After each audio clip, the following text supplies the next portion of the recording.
Very happy to be joined again today by John Waters. John Waters is an Irish writer, he's a thinker, he's a speaker. He has just published a few months ago a new book with a fantastic title, The Abolition of Reality, a first draft of the end of history. Sounds very ominous and death metal-esque, but I can assure you it's not. It's dead serious. We talked about this tome of yours, John, the last time we had a conversation, which was, I believe, at the start of May. We're now tickling on the heels of September. Autumn is just around the corner now. And again, as always, a lot of water has passed under the bridge since then. First of all, how are you doing? I'm doing pretty good, Rick, in the context that we're speaking, obviously in this context, there are a lot of ups and downs and dark feelings and dismay and all of the apprehension and all those things. It's inevitable. But all that considered, I've learned how to ride those waves, and I've learned how to live in between the traumas or the crises or the fits of chaos. So I feel well. Yeah, I'm up for it. As we say.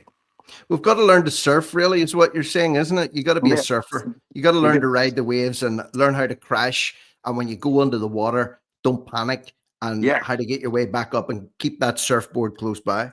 and never give in, Rick. Never give up, because just because you feel bad at any moment, or frightened, or dismayed, or almost like terminally kind of disappointed, or whatever it might be, uh, you're going to feel different tomorrow. It might be Mhm. worse, but it might be better. So keep going. And that's, I do it on a day-to-day basis, Rick. I always give myself permission to stop at any future time.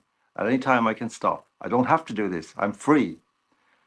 But that sense of freedom gives me the opportunity and the will to keep going every day, day by day. And that's the way to do it. It's not something you can say, well, I'm going to give this another 3 years or something like that. You can't do that because you have no idea what's going to happen tomorrow. It's true. Well, when you say there, yeah, you do have the freedom to stop or start doing whatever you want right now. That's a fact. But could it challenge you by maybe saying that, you know, maybe you don't, because maybe you do what you're doing at the minute as a result of a compulsion. You're compelled to do what you're doing at the minute. And let me throw something else into the mix. Since the last time we spoke, also, you've become a grandfather Yes. for the first time. Yeah. So, dare I challenge you with respect and say you don't have the freedom to stop doing what you're doing at any time. I believe you're compelled, and you have a compulsion to do what you're doing. You're driven by outside forces, and you can't actually stop what you're doing. So, can I challenge you on that?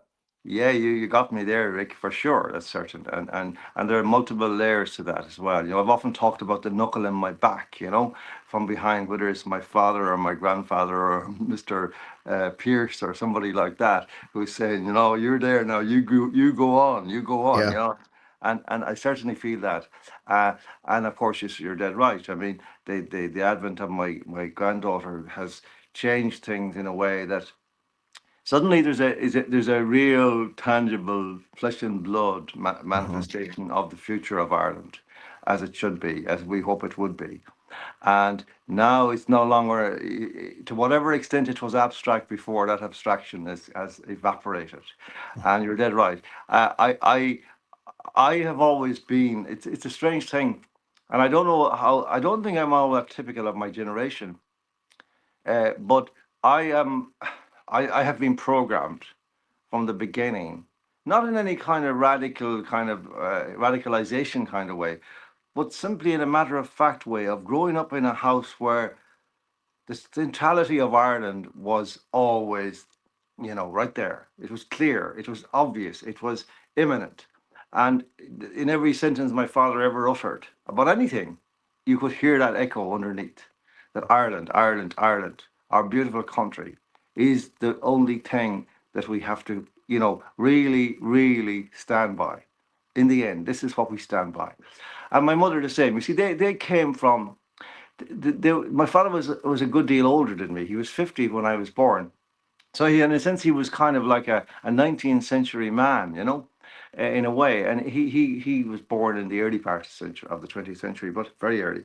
And he And my mother belonged to that first generation born into the free Ireland, the Ireland which was kind of illuminated by the spirits of the 1916 men, the men of 1916, the signatories, those great names of Pearson, Connolly, and MacDonagh, and so on, and Clark, all those guys, and and McBride, of course, who wasn't one of those, but he had a different story, a Mayo man, and that was absolutely central. And then that became when Bloody Sunday happened, you know, that came electric, again.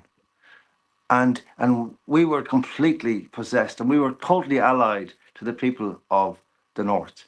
We in our minds, and we were out as kids. We were out collecting money to send up to a man called Ivan Cooper, of the SCLP, who was collecting money for people in Derry who had suffered as a result of the troubles, as they were now beginning to be called. And but always, when I came to Dublin, I was staggered to find that this sentiment was not wholesale, was not generally held to. I couldn't understand why, because this was the capital of the country from which I came, and it was so intense in us down there that I expected it to be even more intense when I got to Dublin. The opposite was the truth. And when I went to the Irish Times, it was like ridiculous. Nobody even like they would spit at you if you started to talk about Pierce. And so I have always, and then when I saw that, I said, well, there's very little in this paper about what should be here about all this. So every Easter I would write, at least once a year, I vowed to write something about 1916 and about those guys and what it meant to us and what it meant to our country and so on. So that's really where what you say is so true. I am programmed. I am pre-programmed. And whenever I go abroad, I can tell myself, if I have friends, Rick, like, who say to me, all right, John, would you not have a few pints for yourself and an old game of golf, like, and get all that old stuff out of your head, And I say, well, I don't play golf and I don't drink pints. But even if I did, still wouldn't be able to get it out of my head. No, that's it. You'd be swinging that 9 iron and thinking about, Yeah, censorship, or you'd be yeah. sinking that pint and thinking about movements of restrictions on your movements, possibly. All that, and thinking, the kind of thoughts I have, really, they're not even thoughts in this sense. The deepest ones, it's the sense of absolute sorrow welling up in me over what's happening to our country. Like, literally physical sorrow. Like, there's tears there. Like, they don't often come out, but they're building up there, and I can feel them bursting out through me. And that's not imagination. That's real. Like, they're awaiting me, and so I often try, and when I go abroad, like I'm going on holidays, I kind of think, wouldn't it be great to be here for 6 months or something? I've tried that once or twice, and I can tell you, Rick, that once I hit the 3 week mark, I'm itching to go back to Ireland. Much as though when I see Dublin Airport come looming up below, those tears near threaten to burst, because there's a sorrow and there's a sort of resignation. Here I am. Here we go again. Here we go. We have to face all this. We have to deal with this on a minute to minute basis now for whatever long length I'm here this time. There's no escape from it. I have to look at it. I have to talk about it. I have to think about it, and that's a heavy load. And I'm not the only one. Obviously, I'm not the only one who's carrying these loads these days.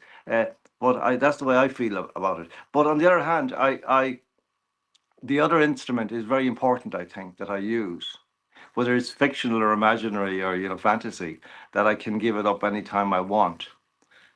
I have to do that because, you see, if you have no choice about something, it becomes a tyranny.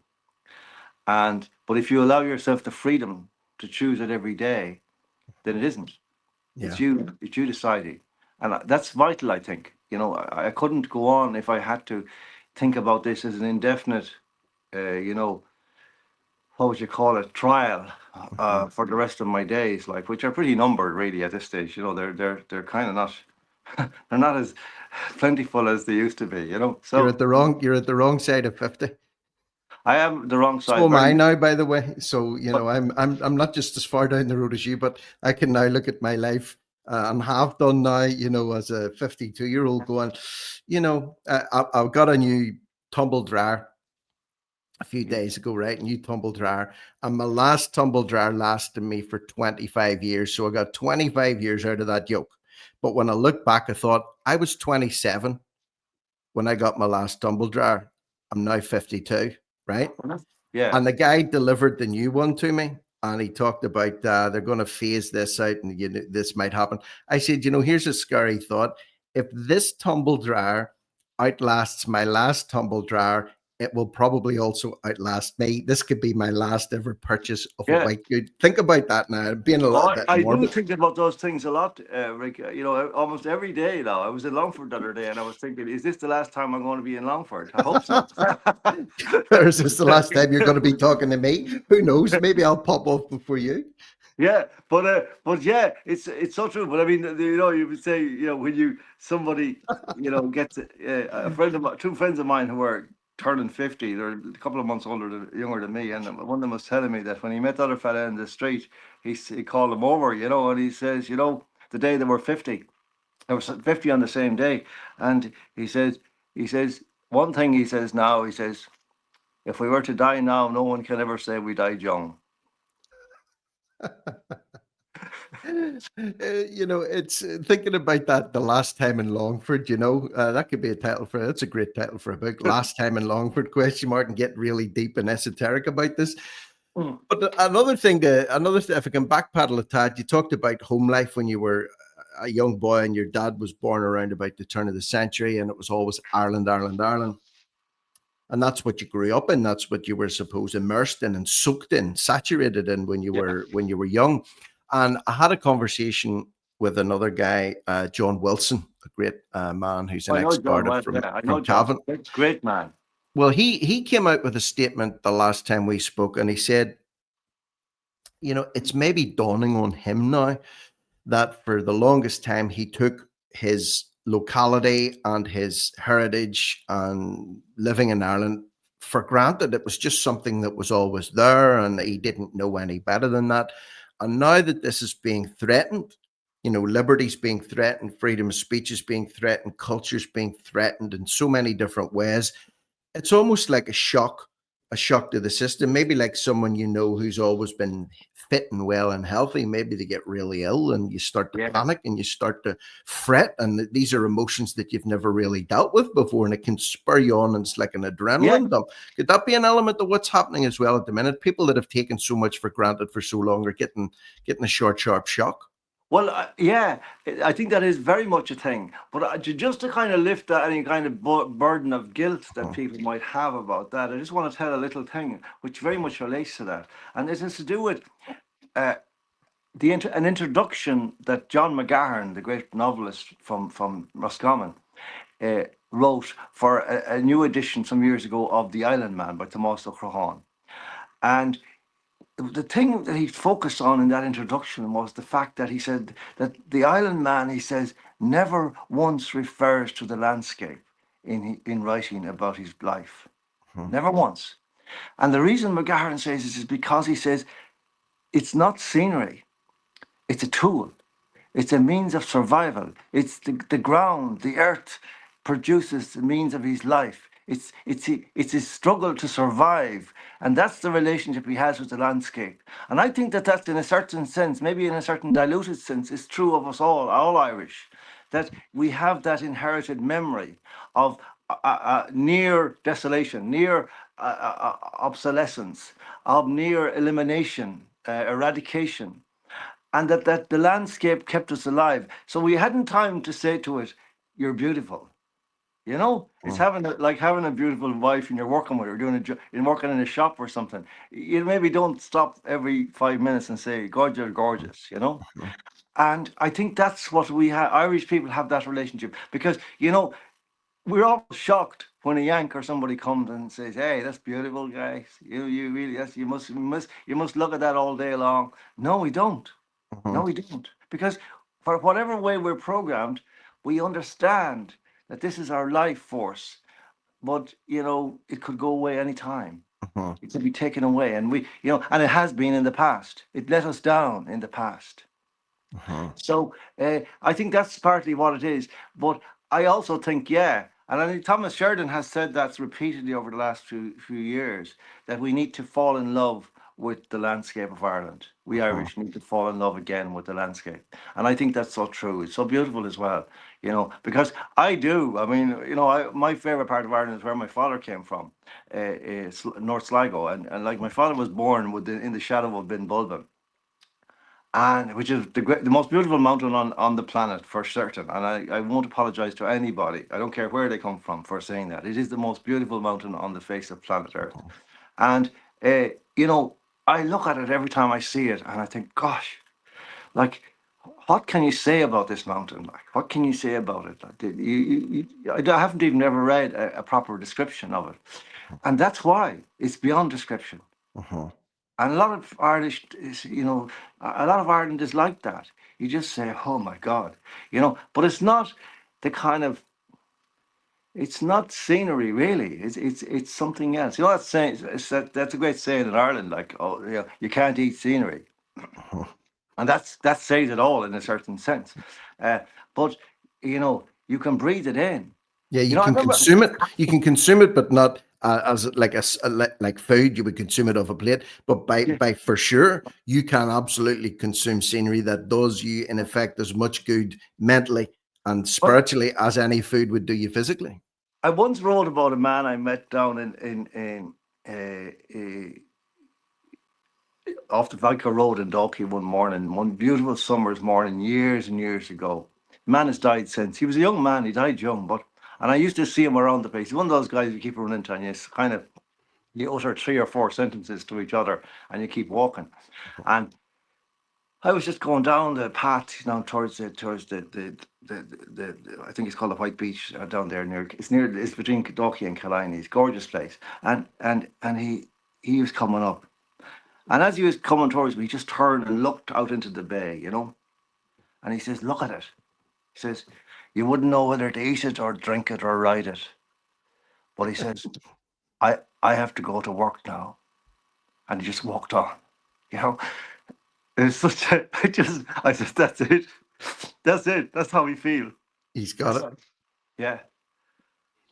I think as well, people, if you live in a scenic area, uh, I think you can take it for granted. And if you don't live in a scenic area, I think people personally, I'll speak personally, for a long time, long time, I lived in a town, and it's not that far from the coast or the mountains. I lived in the town in County Antrim, and if I drove for 30 to 40 minutes, it could be at at a forest park, or if I drove for an hour, it could be up on the north coast. Not that far away. But when you're caught up in everyday life, you tend to stay in the city. You tend to, I walked all the time round and round the city. It was concrete and everything. You sought out a park, maybe, where there was a duck pond or whatever, something natural. And I think if you haven't got exposure to natural scenic beauty, you don't have to travel that far to get to it. And I think for people's just mental well-being, and certainly you can only talk for my own, I sought out places where I could go that were, places of solitude. You wouldn't see too many people there, but they were naturally beautiful, either a forest or Oh, mountains or rivers or the coast. And I think people don't really make that effort anymore, and a it's hundred it's percent, detrimental. 100%, Rick. And I figured out over the years what that actually fundamentally means, because it's an obvious thing in the way you feel it. But what does it mean? Because people think about nature, and it's like as if the word nature says everything that it needs to say, but it doesn't really. And what I figured out years ago, because I lived in what's called a small town. I've grown up in Castlebar. They call it the Grey Castle. That's the direct translation, Castlán on Reebok. On Castlán Reebok, the Grey Castle. And that town was about 2,000 people, so it was a small town. But in fact, we lived on the main street. So when you walk out of onto the main street of any town, it can be even a small village, about a couple of hundred houses. It's like a cityscape. And it's a kind of a built up, it's a constructed place. And there are lines and there are signs, and there might even be the odd traffic light telling you, go, stop, don't, walk, don't walk, that kind of thing. We never got to that one, actually, in Castlebar. But the thing about that is it's a different world altogether. That's the world that we are, in a sense, revolting against. That world that tells you how you should be, where you should stand, how far away from other people you should stand, and so on and so on. But when I went out the back of our garden, it was all gone wild because all the fences had collapsed and people laziness, I suppose. But my uncle came and he did the garden in our place and he did a beautiful job. But he was the only one on the whole stretch that was doing it, and the rest was a wilderness. And we used to play in it as kids. It was like in the jungle, And there was a river at the end, and there was an island on the river that you could cross over onto with a tree that had fallen down. And when I used to go over there, I'd lie down in the hollow and stare at the sky, and the feeling I had there was so different to everything I felt when I walked up the street. And it struck me years later that there's two different worlds. There's the man-made world, and there's, let's call it, the God-made world for the sake of just devilment. And that the God-made world is infinite, it's eternal, and you know it, and you're in it. So it has an entirely different impression on your heart and your soul than walking up the street where it says, there's signposts showing you where to go to Roscommon or where to go to Pulsk or whatever. And there are two different ways of being in the world. And the problem with one of the problems with the modern condition is so many people live in cities all their lives. And a lot of the thinking that governs our society comes out of the city. It doesn't come out of the what I would call the mystery of the jungle, of the countryside, where there's just like everything is created in some sense. And I think this has been a big factor. This is one of the reasons why Ireland has this reputation, I think, for being a spiritual nation. And Corey Pierce used to wrote an essay once called The Spiritual Nation, where he talked about the meaning of that concept. And it's very strong. And I think it's one of the reasons why Ireland has become such a focus of the tyrants. That's why they want to eradicate Ireland, the Irish nation, more than any other nation on earth. It's because we have a direct connection with that understanding, even though we don't always articulate it or we don't always notice it, a bit like the landscape. We're not conscious of it, but it's in our bones.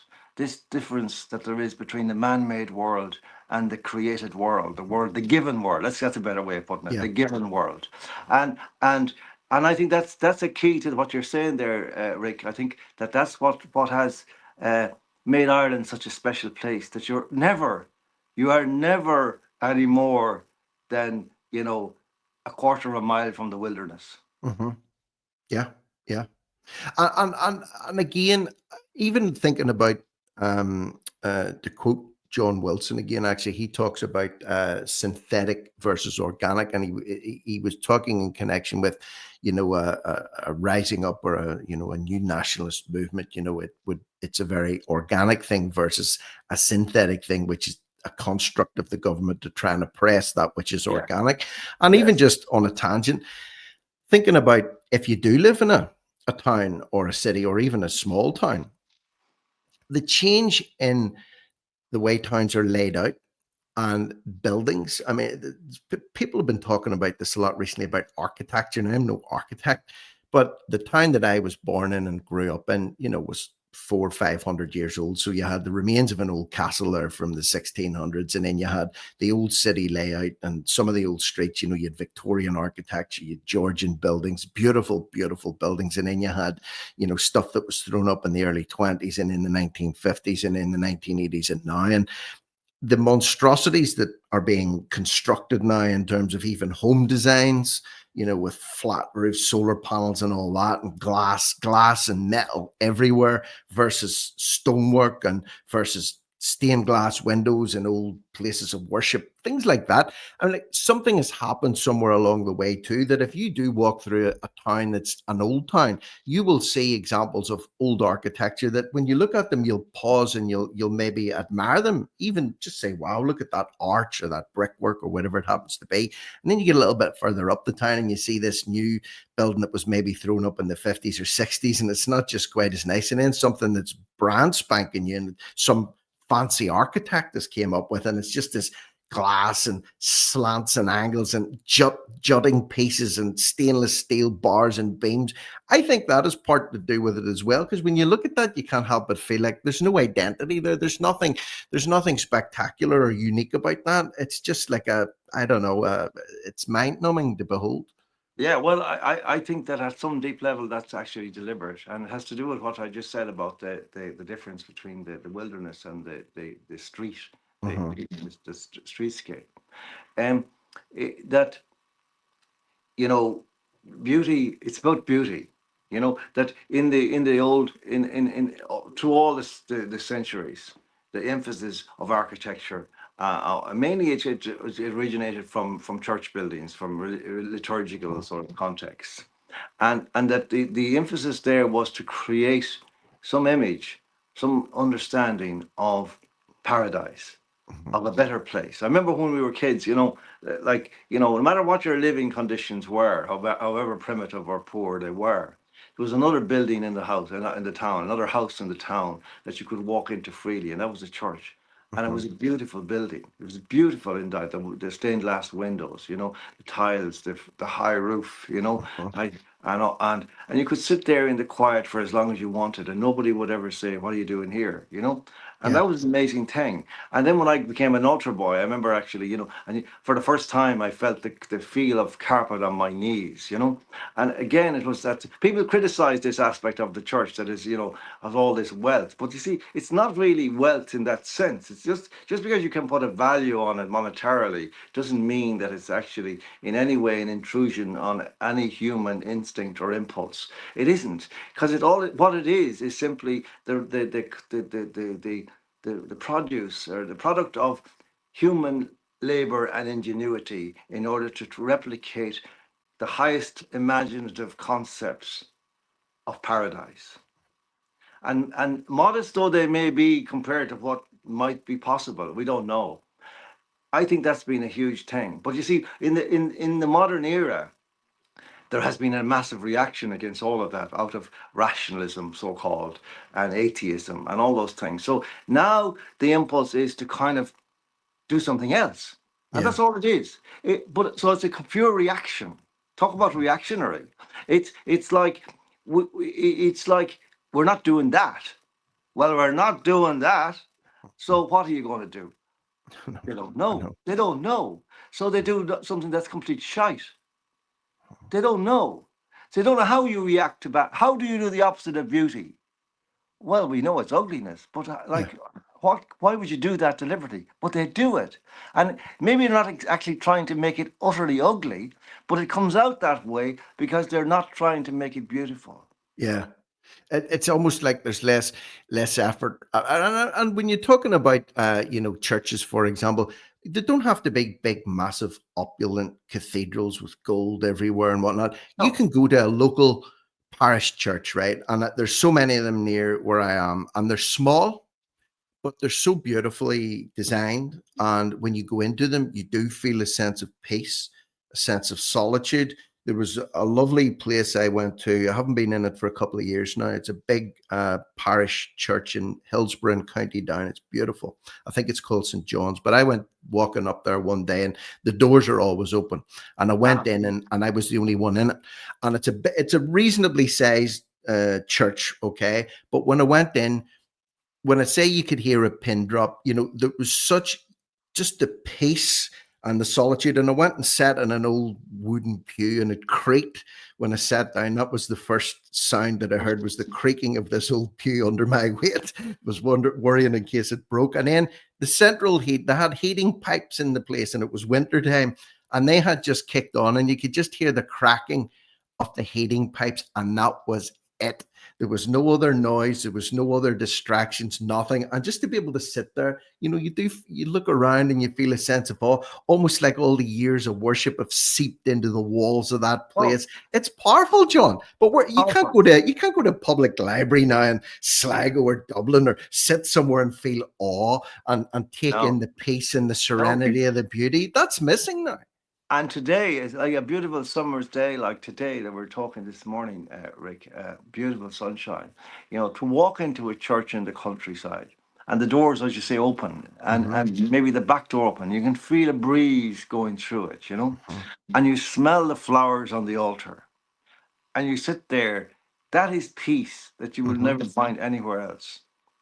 Whether no matter what people say about God, creation, church, sectarianism, you can use any. It doesn't matter. You do that, you feel fully human. No Mm-hmm. matter what's going on in your life, I think it makes it heals it for that period.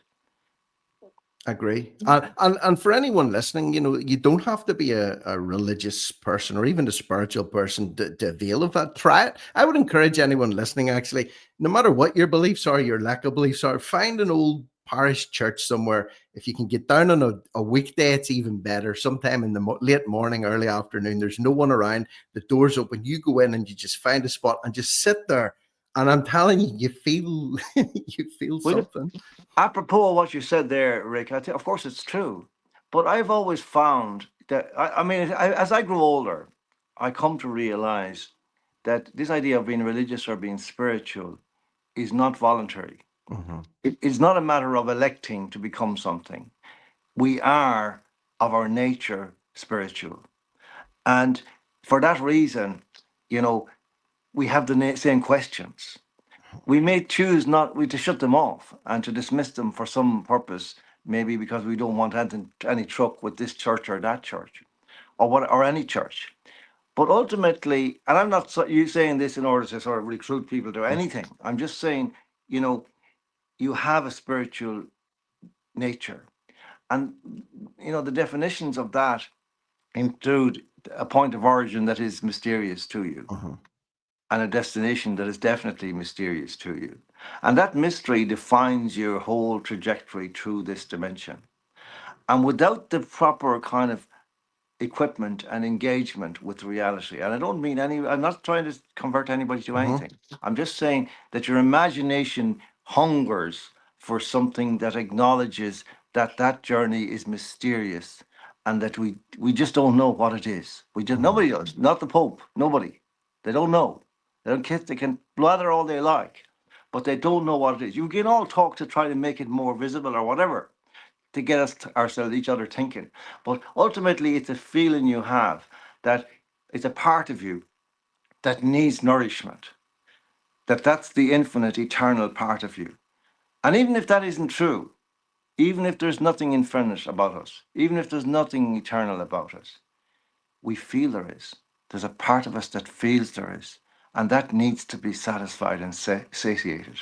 And I think that's most important for human beings, particularly in these times when our humanity and our spirit, is being attacked from all Yeah. angles by the most vicious bastards who ever crept out from any stone in Slithered, the yes. slithered out from under the stone. Let's hold that thought and move about the need to feel peace and the need to feel a connection and the need, the mystery element of the lives that we live.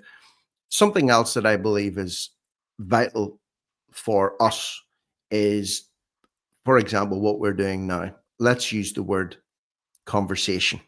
Yes. The word conversation. And you spoke, I seen a clip of you speaking somewhere else recently, talking about conversations, about the necessity of having conversations, the need for conversations. And humans they do have a need to have contact with other humans, even the most antisocial types. I'm not a very sociable type of person. I keep myself to myself a lot, but I still do need some kind of human contact, to keep myself halfway sane. Okay.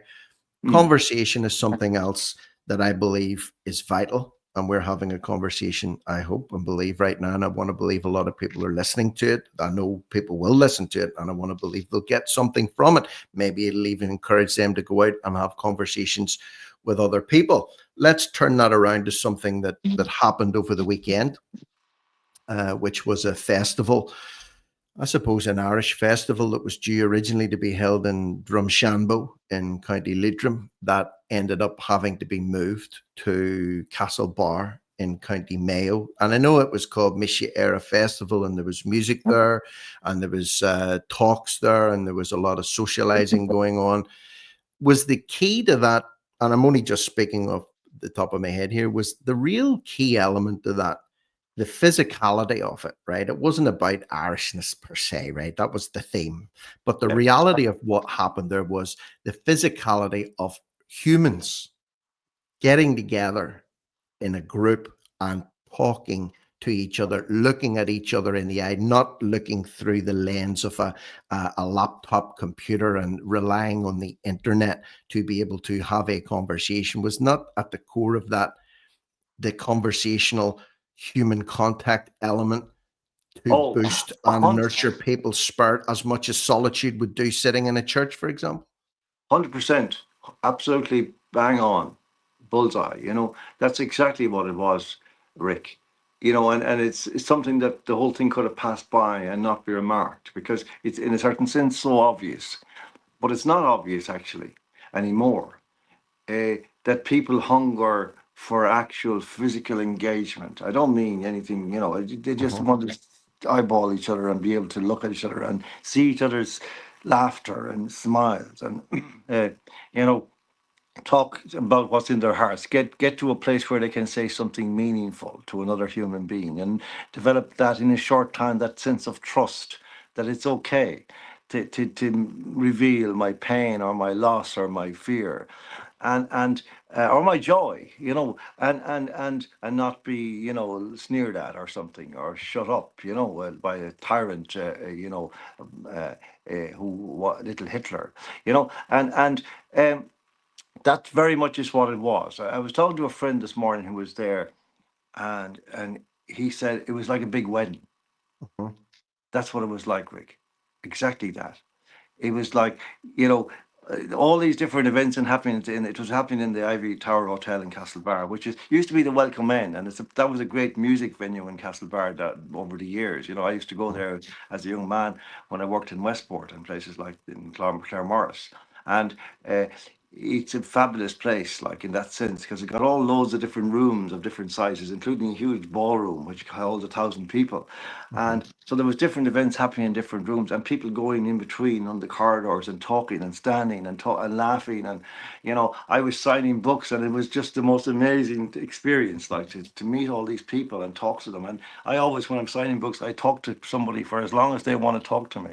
It's Uh-huh. unfortunate for the way people are waiting, but that's my policy. As long as this person wants to talk, I'm going to be talking to them. I'm not going to say, okay, good luck now.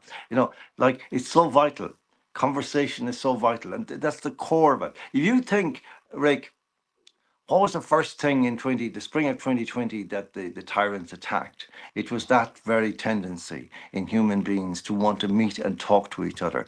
They could only meet in parks like 6 foot apart, where you Uh-huh. could, you'd have to shout to be heard. They closed down the pubs and the cafes. They made you wear a gag Uh-huh. on your mouth.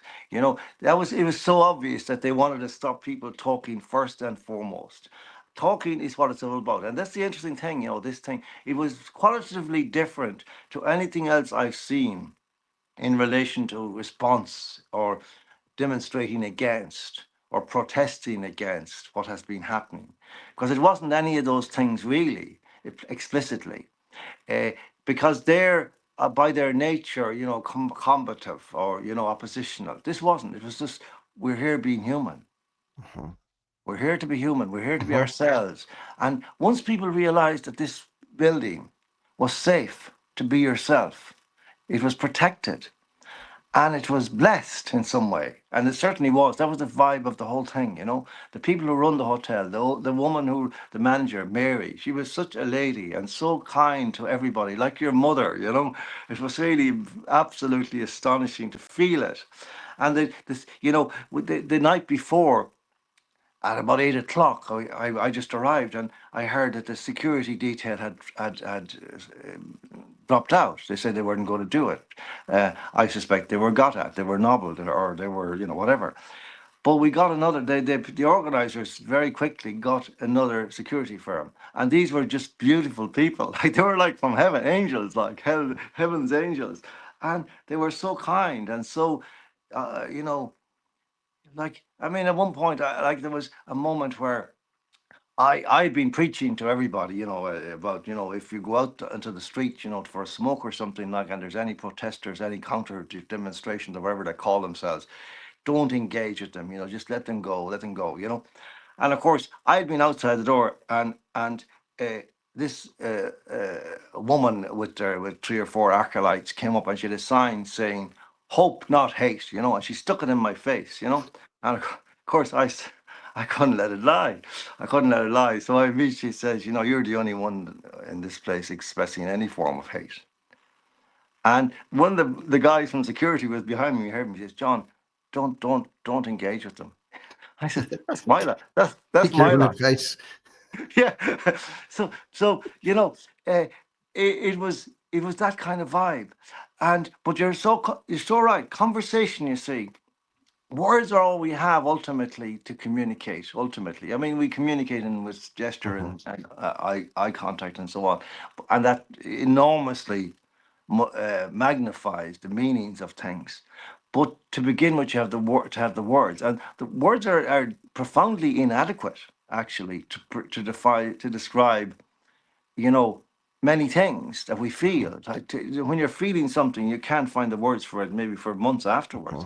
Mhm. But the amazing thing about words is that there's a magical quality to them, whereby that you say something, and no matter how inadequate it is, somebody else will resonate with it because Mhm. they will have had the same feeling or experience, and they will know immediately what you're talking about without you even finishing the first sentence. Yeah.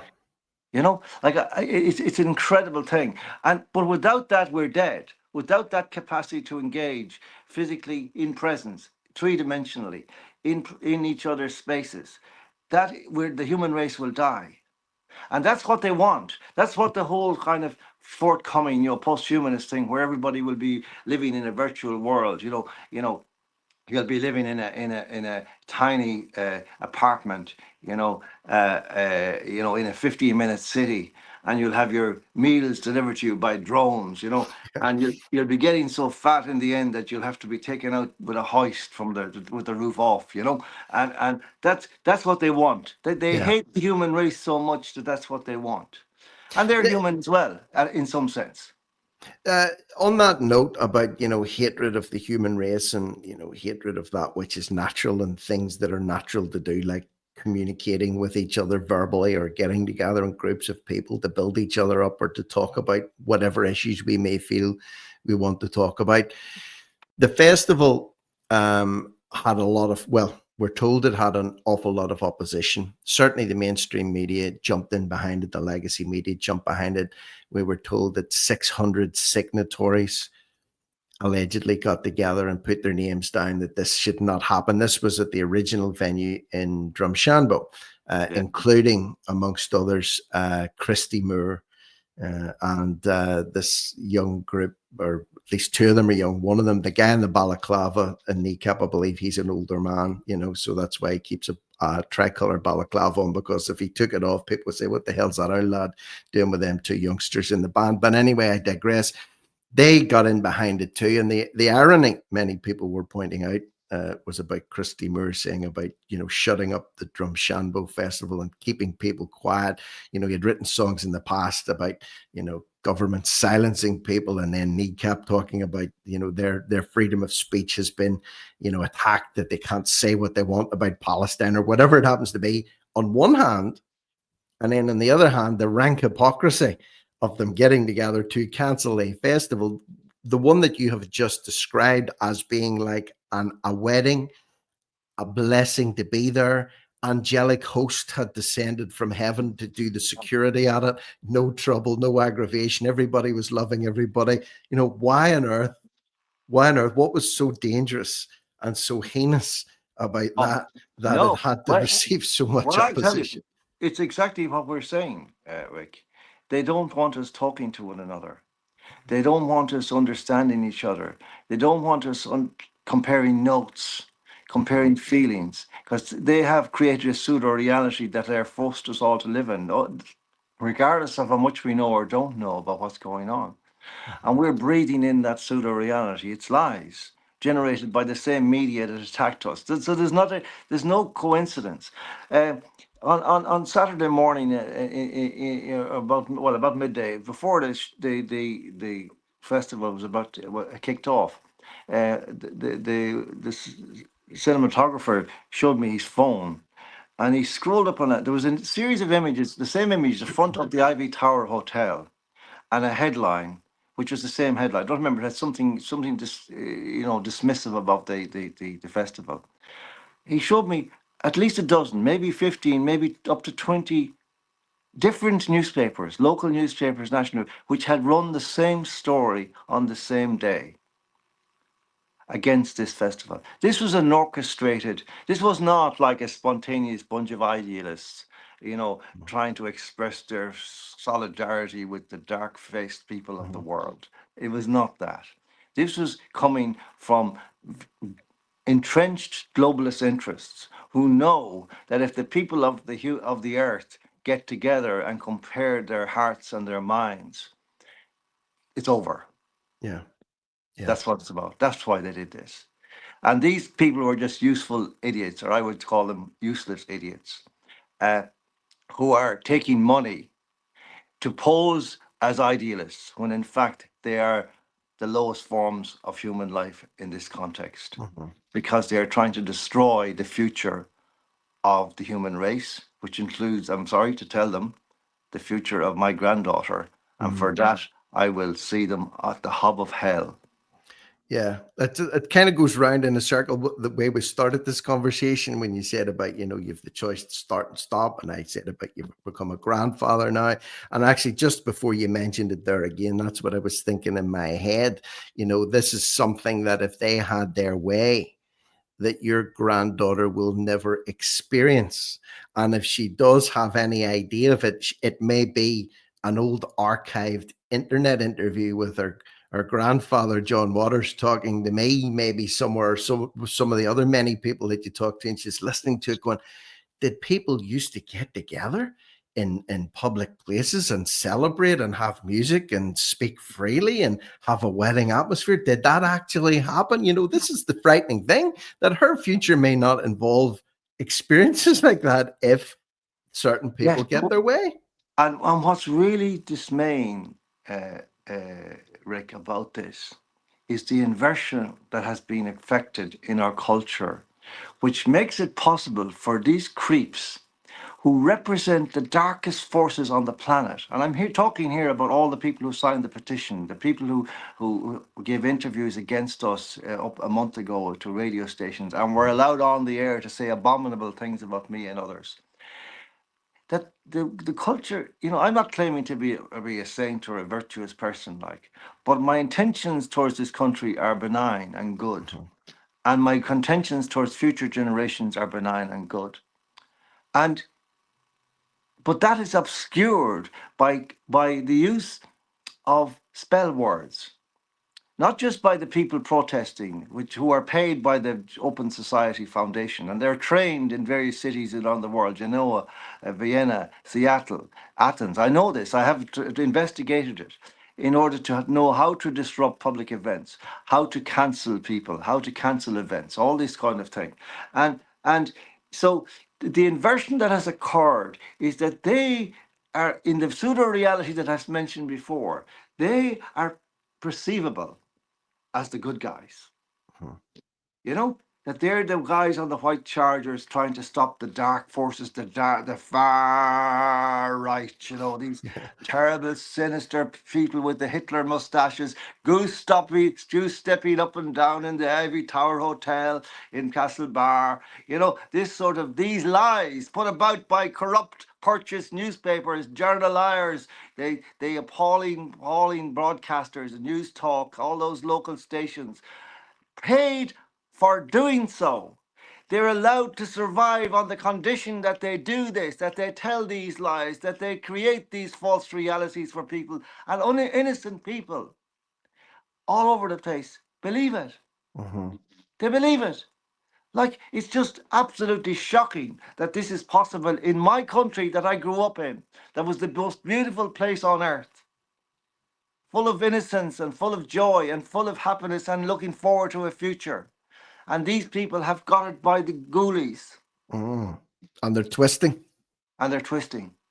On that note, I want to take another couple of literally just one-liners that you've came out with recently that relate to what you've just said there. Okay, and one of them was there is no far right in Ireland, none. That was a quote of yours. There is no far right in Ireland, none. But what we have is the engagement of groupthink to create an in-group and an out-group to further certain agendas. So putting that one to you, this and again, these are words that have been so many words have been introduced into our vocabularies over the last 5 years that were never there before.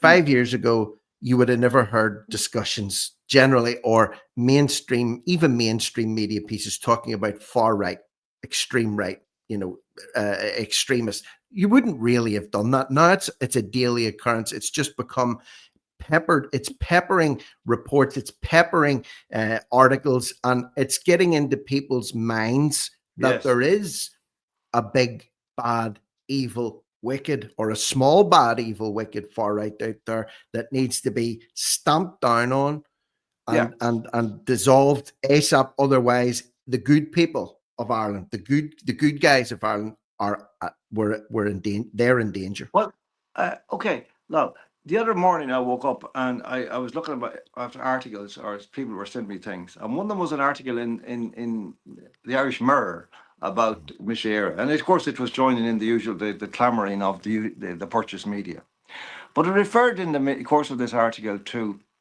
one of the speakers at the event was the far right writer John Waters. Mm-hmm. So I wrote an email to the editor and the news editor saying something like the following. I've been a journalist in this country for 45 years. I've written thousands of articles. I've written a dozen books. I've written several plays.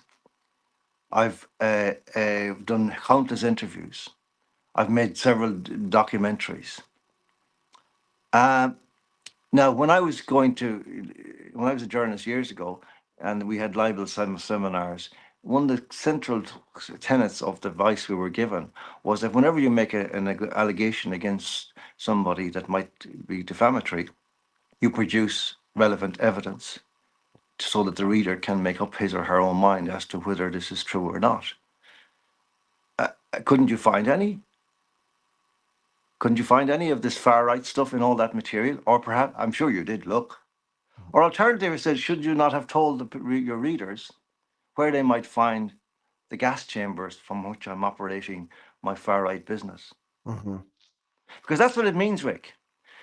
You see, ultimately, I was saying the other day at the thing that, the whole idea that see, Roger Scruton, the great English philosopher, used to talk about these words as spell words, which means that they're incantational. They're Uh-huh. much bigger than they're boxing way above their semantic weight, as it were, Mm-hmm. because they bring with them a huge smear.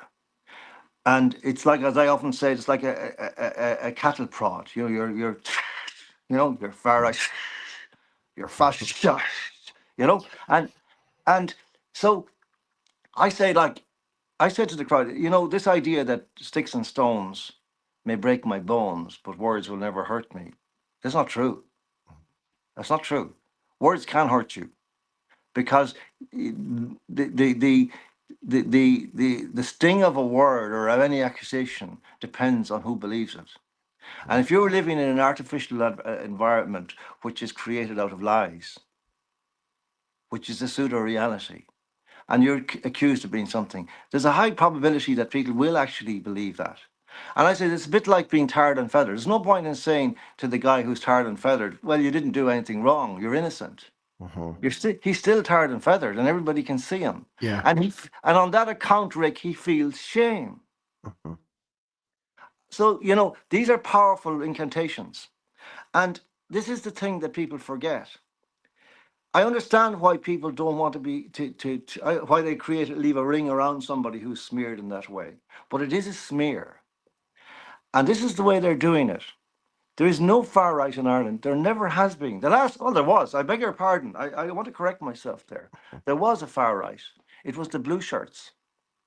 back in the 30s. The Blue Shirts, in case young people may not know, were the party really at the root of the protest, presently Fine Gael, which is one of the parties in government.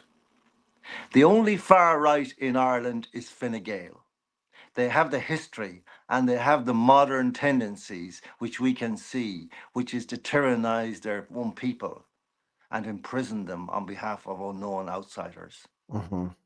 That's the far right in Ireland. And people need to waken up and look at Simon Harris and all of those others and Brad Kerr. They are the far right leaders. And Mm-hmm. Micheál Martin, we can add that name in as well. So, you know, this is something that I've been talking about. You see, the question of the groupthink is interesting as well. There's a very dark side to that. And in my book, I deal with this in great depth. There's 3 chapters, I think, about groupthink. But one of the most, I suppose, lethal aspects of the groupthink, you know, people like a groupthink is when somebody, by virtue of rhetorical skills, a chairperson or a secretary at a meeting, for example, or could be a leader of a government in a country, and the whole country may well succumb to this, effectively a trance. Which is the idea that we're all engaged in this, we here are all engaged in this common endeavor, which is good, which we're trying to, you know, save lives or save the country from economic disaster or whatever. And then, you see, they create the outgroup, and the outgroup are the guys outside the window, peeping in, you know. Yeah. And they're going to come in any moment and they're going to undo all our great work. They're the enemy, they're dark force. And the point of that is that's called scapegoating. Mm-hmm. It's essentially scapegoating, where they're preparing for the future when they will need a scapegoat in order to blame for everything. Mm-hmm. And that's a lethal thing. That's a very dangerous thing, because we know what happens to scapegoats in history. Yeah. We know from the witch trials of Salem. We know from Nazi Germany. We know from lots of different places that that's when they have created the outgroup, they can actually weaponize that concept in order to deflect attention for themselves and to destroy that group and to turn them into demons and pariahs. On that basis, another thing you'd said, and I'll try and link this in here, was that we need a massive awakening. This is your words. We need a massive awakening and understanding, a breakthrough into the mainstream, right? We need that. Okay. Yeah. And in my opinion, having attended several events and, you know, covering these events, it's every day. Okay. And seeing the way things are going and trying to get a gauge of where the public's at in general. I believe the scapegoating and the making people into pariahs and the constant bombardment on a daily basis, almost like a hypnotic effect or an incantational effect. There's a lot of people that are on the sidelines that are closet supporters Mm. of, for example, what you would do, maybe what I would do. But for fear of being smeared or losing status or possibly their job or whatever it happens to be, or family relationship breakdown, they can't come out and stand with us because of the, you know, they would become anathema if they did that. There are people, what I'm trying to say is, I believe there are a lot more people clued in to what's happening than would appear, simply because they have been frightened and cowed into a silent state where they'll will you on from the sidelines, but they won't step off the curb and join the march. Does that make sense? 100% sense, Rick. Yeah, I've been talking about for several years now about the concept of what I call mutism, which was imposed on the Irish public from about 2015 on, from the LGBT attack on that occasion. That was the attack that started it, whereby people were basically told, "Shut your mouth.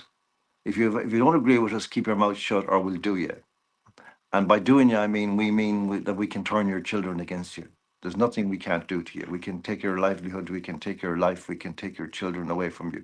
You know. So that was what that was. So that's what you've had for the last 10 years in this country, a country of which once used to be the most argumentative, garrulous population on the face of planet Earth, are now going around slinking and sliding and Yeah, thinking, yeah. and it's they're in a pub even in a corner or it's snug like there, and somebody says something which is like 3 degrees removed from something controversial. They're looking over their shoulder. Oh God, Mhm. yeah, Yeah. I have to go now. I have to go. Yeah, okay. Go. Yeah, this never happened before in our history, No, no. and that's the thing, like this whole thing depends on it's intimidation, silencing, bullying into silence. That's the core of what is happening. But there was something which I've lost in what you asked me there, Rick, in relation to that I wanted to make. It struck me earlier when it's just gone out of my mind. Can you come back again on that? Yeah, what I was saying was, I believe there's a lot more people that are on side than would appear to, because they're on the sidelines. There's a fear of being branded with Yeah. this, Yeah. smeared, or maybe losing status, losing family members, losing a job. So that's what's keeping Okay. them Yeah. hard at the sidelines. I did address this point when I was speaking the other day. That I felt that what we were seeing was not so much an awakening as an emergence. Mhm. That people actually had known for a long time, but they just didn't have the means or the words to emerge and speak it. And I actually think, in retrospect now, that this explains more fully the reasons for the attacks on Mise Éire, because somebody understood. You see, the people that we're dealing with are some of them, not the people we immediately deal with, but above them, very clever people, or at least very, very cynically clever people. And they understood that this precisely would be the kind of environment that they absolutely do not want to allow. It's one thing for people to be marching down the street with flags. There's not much room for communication there. Yeah. But when you're, standing around in a cafe or a bar or Yes. whatever, and you can talk, and there's people having a Yes. joke and so on, that's a radical situation by comparison to that. Yes. And that's very much the feeling. Like the wedding idea, the wedding Yes. motif is really perfect. Like a wedding is the most, radical environment you could actually think of in these conditions. And again, weddings were attacked, if you remember, in 2020. You Mhm. only were allowed to have That's whatever right. number, you know. And So every bar, restaurant, social club, a common ground where people would meet, it was all shut down, and every place of worship as well, that's irrespective of the religious faith, mosques, that's right. synagogues, churches, you name it. And that's a very interesting thing as well. A point that hasn't been made about the religious gatherings. This used to be the case in country places. When I was a child, when Mass was over, the congregation came out. They didn't go off to their cars. They stood in the grounds of the church for maybe a half an hour or more, Mhm, talking to each other. mhm. And I've noticed that very strongly watching Polish people, for example, in Ireland at churches. They do the same thing. They stay there for a long time talking. But so again, that's something. But you see, that was the thing that I think struck me most about Mise Éire, that people felt liberated now in this context, in this environment. That and these were, they weren't kind of, they weren't refuseniks, they weren't rebels by and large, in the sense that you might have had at a protest, say 3 or 4 years ago. These were ordinary salt of the earth people. They were totally alert to what was happening. They were totally conscious. There was nothing that I needed to tell them. Nothing. Some of them were aware of my work in the Substack or whatever, but some people had already read my book. But in general, there were people who were there because they'd heard about this and they thought, this is a place we need to be. Mm. This is the place where it's happening. This is the place where whatever is the mechanism by which we will find our way back to freedom, this is the starting point. Yeah, like the start of the yellow brick road, Yeah. it has to start somewhere. And I thought about, I hadn't thought about it to mention to you, but I was thinking about the difference between that festival, for example, and any one of the many gatherings or protests that have been held, which have been great. right across Ireland over the last lot of months. They tend to, have a gathering point, and when people arrive at the gathering point, then they move off and they walk along a route. They'll Yeah. get to a destination. Then there'll be a focal point, which is usually a stage or a platform, and several people will take the microphone, as it were, and the gathered crowd will listen to the speakers. And then when it's finished, generally, I'm generalizing here, people will say, "That was great. When's the next one?" And then everyone goes home. That's right. That's But right. the difference between that, which has its part to play, and the festival, which I actually think I mentioned I was speaking to Philip Dwyer about this, did a couple of videos about this in terms of the opposition, right, that it was getting, and with John Wilson as well. And I said, the difference with this is it's not about walking down the street. It's not about waving tricolors in public places. It's just simply people getting together to talk. And yet it has received the biggest opposition and kickback of any protest or anything that has been called in Ireland over the last few years.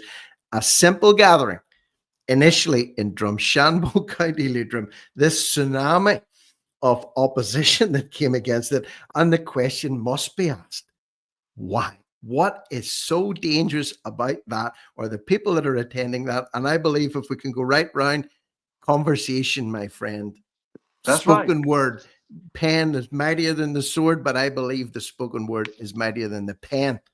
Yes. And here's the real rub, Rick, that we can see here a mechanism by which we can move forward, not just in what you've said, but look at this. If they'd left Mise Éire alone and said, "Oh, let it happen, it'll blow over," that event would have been maybe 200 people in a big room in Drumshanbo.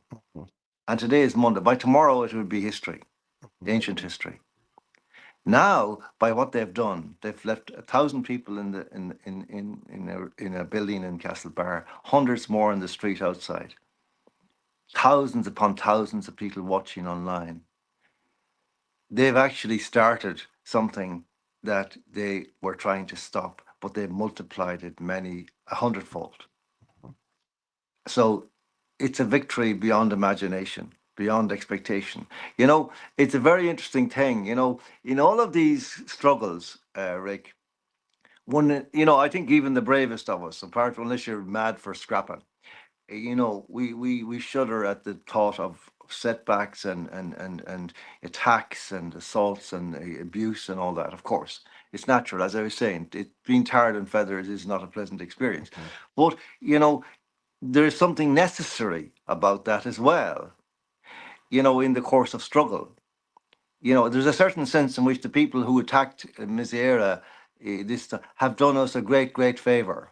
Yeah. Because they've put us on much bigger runway, and now we've taken off on that runway, and Yeah. with a massive jet compared to a biplane that we had maybe a month ago, and and I think that's the key to it, like that. We,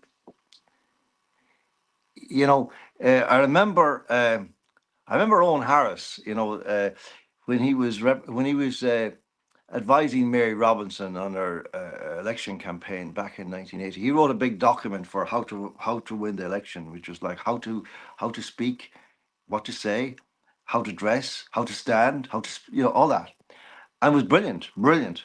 Uh, but there was one occasion when she was invited to do an interview with Hot Press, which had been I started off the Hot Press interviews many years before, and they had got a terrible reputation for people would be caught out using bad language, or they would be asked about their sex life. I didn't ask people about their sex life, I don't care, but about their drugs or whatever. And the Labour Party, who were sponsoring Robinson, were terrified that she was going to get into trouble, and she went to Harris, and she said to Harris, the Hot Press, and he said to her, he says, "You have to get blood on the blouse. You have to get blood on the blouse." And that's the key to it, Rick. Yeah. That you have to be prepared to meet these setbacks and meet these challenges. And when you do, as in this case, the people, I have to say, the people, Cliff, Stephen, and Suzanne, the main people behind this, Like they were so determined and so, you know, absolutely unflappable in the face of adversity, right up to the last minute. Like I remember, I Mhm. walked in the other night into the Ivy Tower, and I met Stephen in the bar, and he shook hands and he told me, and I said, "Oh, that's bad." He says, "It's okay," and he tapped his phone. There's two people wait. There's two calls waiting for me here, from two other companies who will do it. We'll get one. Don't worry. And that's what happened. And you know, so this is it. You know, we got blood on the blouse for a Mhm. month, but that's what it takes. That's what you have to do. To get a few And slaps. If you're in a fight, people, when you're in a war or you're in a fight, or if you've been in a fight before, it's very difficult to get to the end of it completely unscathed. You might win, you might lose, but it's highly unlikely that you're not going to take some damage in the meantime. And I think that's another thing people need to be aware of. There is the possibility that you could lose whatever you lose. I think what I'm trying to say is whatever you lose in terms of your perceived reputation among your work colleagues or your family members, it pales into insignificance to what you'll lose if you don't take a stand well, against what's exactly going right. on at the Yeah, minute. Do exactly you right. get me? I mean, I meet people sometimes who say, well, you know, I would be speaking out too, but I have a mortgage. I Yeah, said, well, we all had mortgages, we all lost. But yeah, exactly. What are you going to lose if they win? correct, correct. If we don't defeat this, we're going to lose everything. So your mortgage will be immaterial. Irrespective, Yeah. if I can finish this particular conversation, you again mentioned a word earlier on, emergence. Okay, not an awakening, an emergence is happening, right? So this whole business of people saying they're awake, I always had an issue with that. In that, being awake means nothing Yeah. if you don't couple it with action. So every morning, depending on how your sleep patterns are, you'll wake up in the morning. We both woke up this morning. We both became awake this morning after a night's slumber. Okay.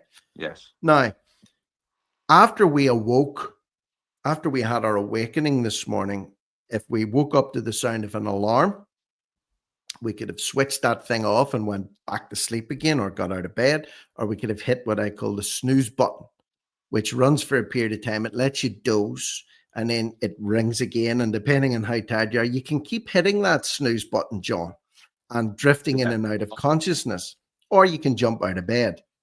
So being awake in and of itself is fine. But if you don't couple that awakeness, like in terms of day to day life, if you could lie in bed all day awake, but you don't get anything done or accomplished because you're simply awake, but you're static and you're lying in a horizontal position, not doing much. You have to marry that awakening to action to get a result or to get something productive. Is that maybe where you were coming from when you said about, where an emergence is Yeah. happening here, something is emerging? That That's in right. itself implies action, and emerging is an active Yeah, thing, definitely. Definitely. Action is the magic word, really. I mean, yes, you were talking about, I mean, in many ways, you could say that the point of our struggle is consciousness raising. In other words, we get people we inform them. I mean, that's my book and so on. And we talk and so on. And people sometimes say, oh, this is just talk. Like, why are we doing something? But talking is doing, in a sense, Mhm. but it's predicated, action is the destination. And action doesn't necessarily mean, getting the gun out attached necessarily. Mhm. If you have a gun attached, by all means, and make Mhm. sure it's oiled. But at the same time, it could be like I often talk when I speak publicly, and people ask me this question: what can we do? And ultimately, you can bring this down to a very simple concept. There's a chapter in my book about it, which is something that was said by Václav Havel, the great philosopher and playwright and president of the Czechoslovakia, the Czech Republic, after the revolution of 1989, the Velvet Revolution. And he talked about the power of the powerless. And by that, he meant Well, he described what he meant. He talked about a situation, the greengrocer in Prague who had put a sign into his window during the communist regime, and it said "Workers of the world unite." So that's kind of like the equivalent of whatever, the far right Mhm. are bad, or something. And Havel said, like, clearly the greengrocer doesn't believe this. He doesn't subscribe to this sentiment. Um, he puts it there in order to basically say, protect his ass from the communist tyrants and make sure that they're not on his case. But Havel said that nevertheless, it's not harmless. It's not nothing because it has an effect on other people, other businesses, and they see it and they feel intimidated that they should be doing something similar. And in that way, that's the way that power operates in very subtle ways in order to suppress people's wills and their spirits. And he said the answer to this, therefore, the power of the powerless is simply removing the sign for that group. That's all. And he says, so in each day that you do the things that you're called upon to do, which are maybe minor refusals, but nevertheless cumulatively add Yeah, up to a revolution. yeah, That's the power of the powerless. And in fact, in a certain sense, Rick, that's more important than any rising of itself, because that is a rising, because you have no idea if that becomes contagious mm, and everybody does their little part, you get a total refusal yeah. in society, a total no to tyranny. And that's what we need to be moving towards. That's the key to it all. And of course, as Matthias Desmet has said, the most important thing is not to stop, not to give up. That you must continue because that's the way. Even if you think you're not succeeding, you probably are succeeding in something that isn't visible, which is the mitigation or amelioration of cruelty. In other words, the tyrants are less likely to go full Turk on the thing if there is some resistance. For Mhm. as long as there is resistance, they would be reluctant to go the full hog. But Yeah, once the resistance is gone, you know, then they can do what they please, you can and that's something. steamroller. Yeah. So I think that's the power of the powerless is probably the secret, ultimately. So that to put it another way to people, there is nothing that you can do that is too small if it is an act of resistance. Yeah. It doesn't have to be a great shouting match in the street. It doesn't have to be a fight. It doesn't even have to involve marching with flags. Mhm. It can be simply quietly, when instead of putting on that mask in the situation, for example, of 20 and 21, just put it in your pocket and say no and walk into the supermarket and face whatever consequences. Have the conversation that is necessary. And if it's unpleasant, so be it. It'll pass. And in the morning, you'll wake up and you think, I did good. I And did. could have empowered or inspired or encouraged someone else to do that. And then one Yes. becomes two, becomes four, becomes eight, becomes 16, 32, 64.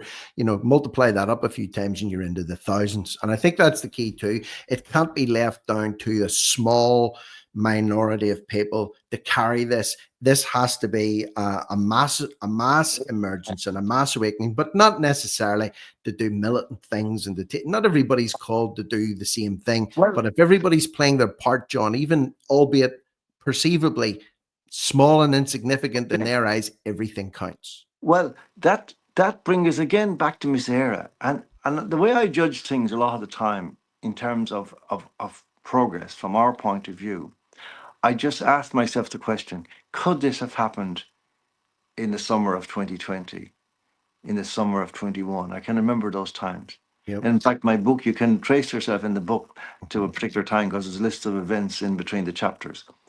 But that and the answer is no. I actually don't think this would have even No. possible a year ago. Now, what's different here is that you have 1,000 people in a building, and it could have been 3,000, by the way, or four, because the number of people who are looking for tickets in the end. So next year Mise Éire is going to be Woodstock Mhm. 2026. not necessarily, it won't be called that, but it'll be called Mise Éire, but it'll be that's the status we're going to now. But here's the point, that everybody there was speaking the same language, Yeah. the same heart language. They knew everything that was happening to them, and they knew the implications, and they had nothing to tell each other than to share their sympathy and their love with each other. And that means that we have reached a certain critical mass, because that is an emblematic group of Irish people.